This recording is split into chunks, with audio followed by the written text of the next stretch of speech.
Bapak Ibu, saudara-saudara yang dikasihi oleh Tuhan, tentu Bapak Ibu telah mendengar bahwa saya pernah terinfeksi virus corona atau COVID-19.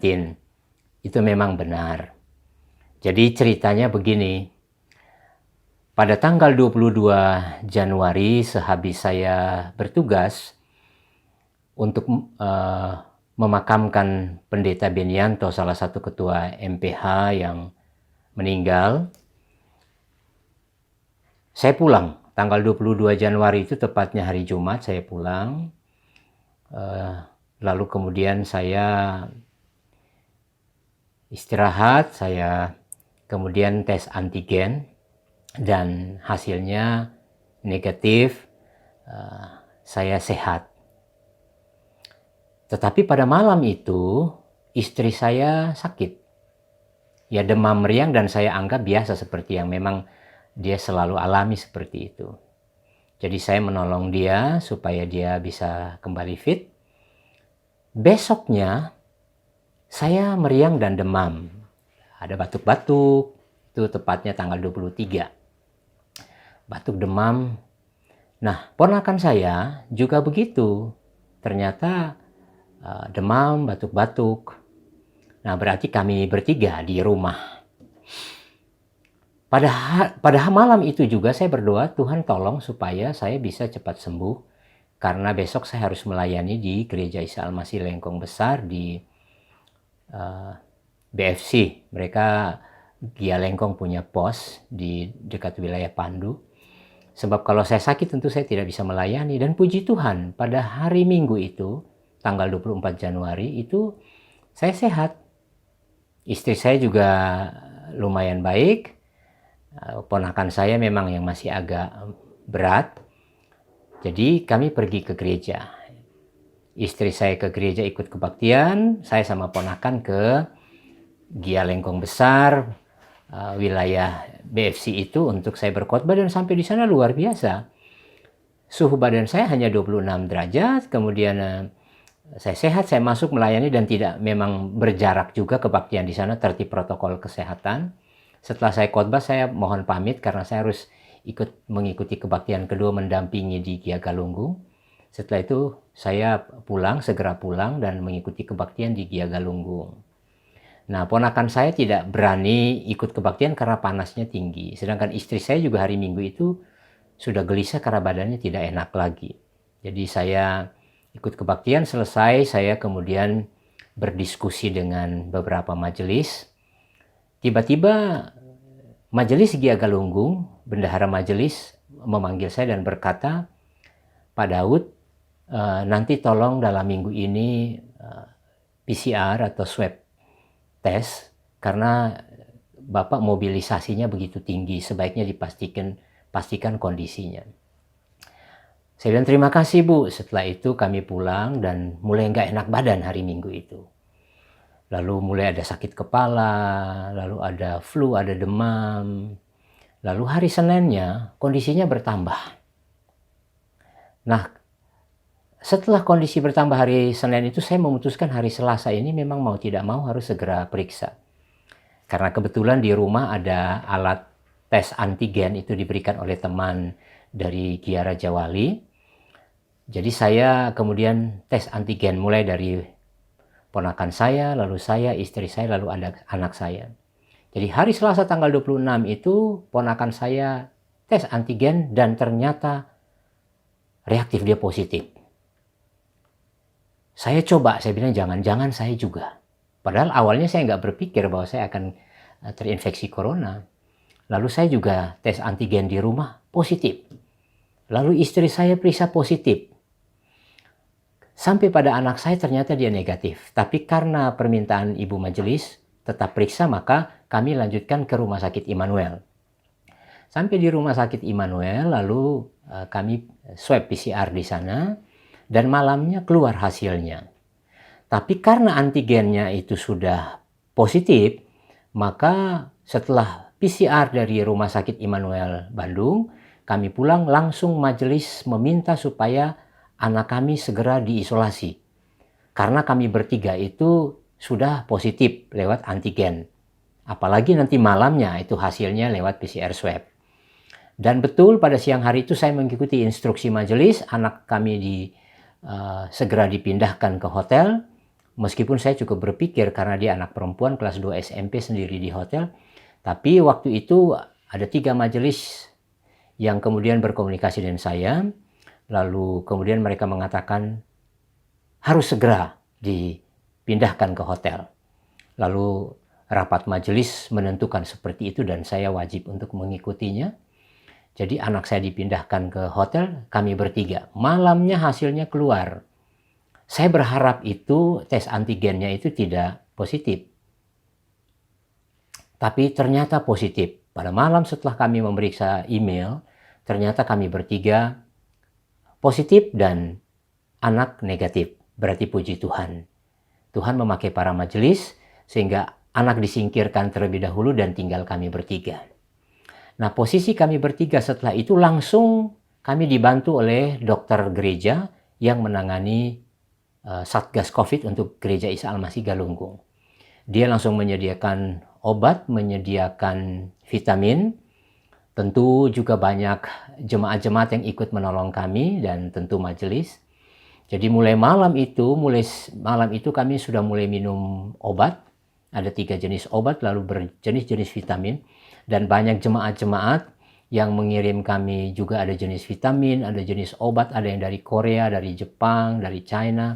Bahkan teman-teman dari Jakarta, teman-teman dari Semarang, teman-teman MPH dari Surabaya, dari Malang. Bahkan banyak teman-teman yang mensupport doa, WA, lalu kirim makanan. Kami mulai mengalami proses itu.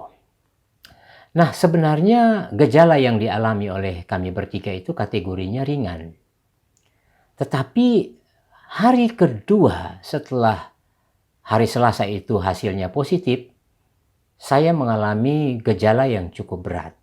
Jadi gejalanya sakit kepala, tekanan di bola mata, lalu panas, demam, flu, pegal-pegal semua, lalu batuk dengan banyak dahak.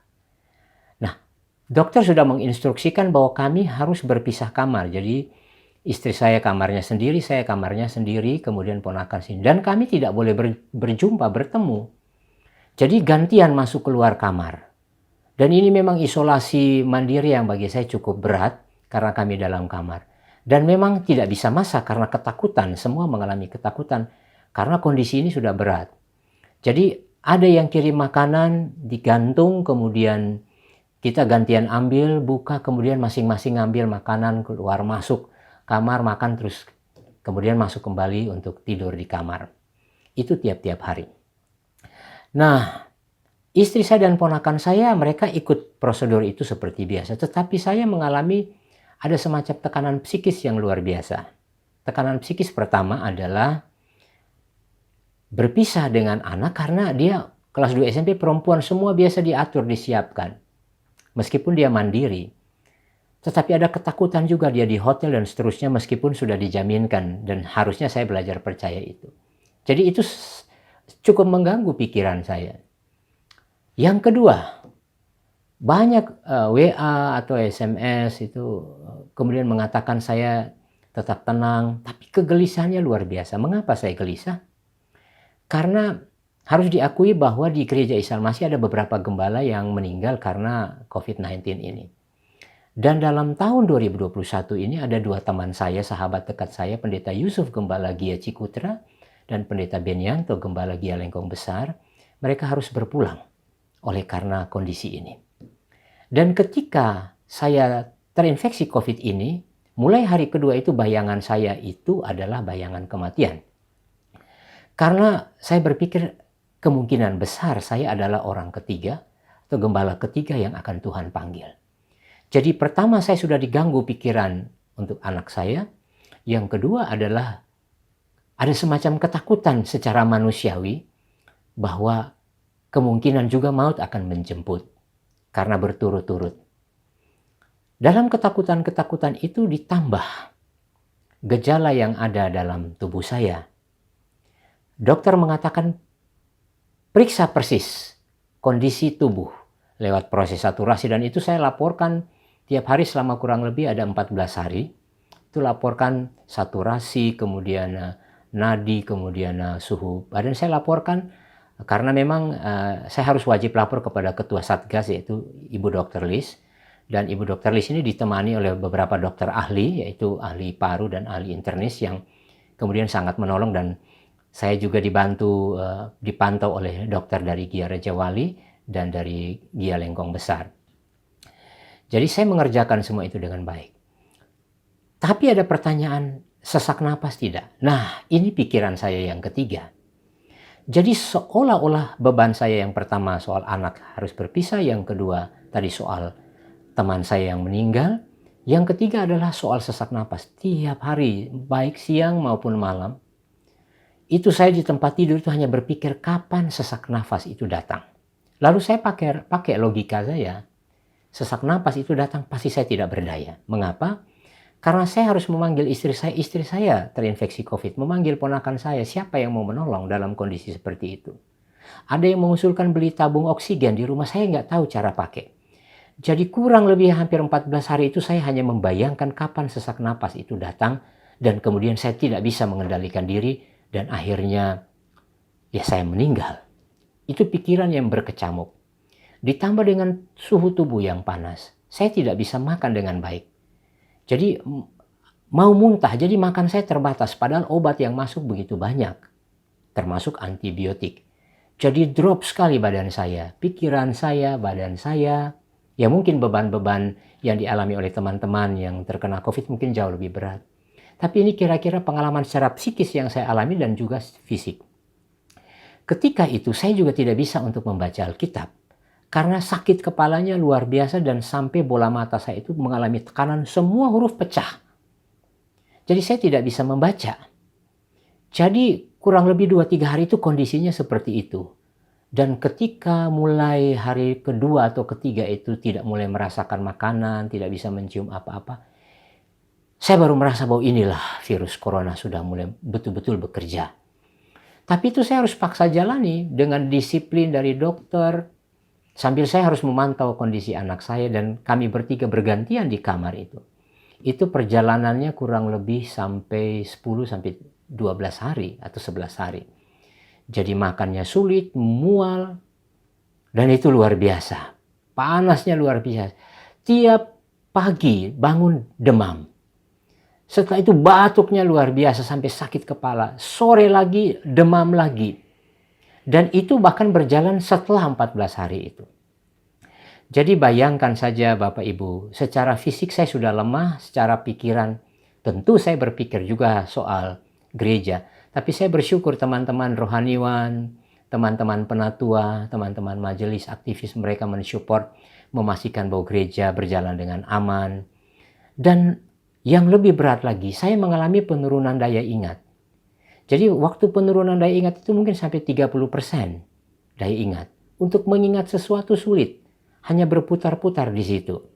Nah, kondisi ini ketika makin drop, saya sudah hanya berlutut dan berdoa, Tuhan tolong kalau masih mau memakai saya untuk melayani. Tapi memang support dari teman-teman luar biasa. Memang ada juga yang WA bertanya kena di mana, kapan. Saya memang kebanyakan agak sulit menjawab, sehingga saya berkata amin, amin, amin. Tapi saya tahu teman-teman punya niat yang baik. Bahkan hampir sebulan itu jemaat bergantian mengirim makanan sehingga kami tidak kesulitan, karena kami tidak bersentuhan, tidak bisa untuk bertemu meskipun dalam satu rumah.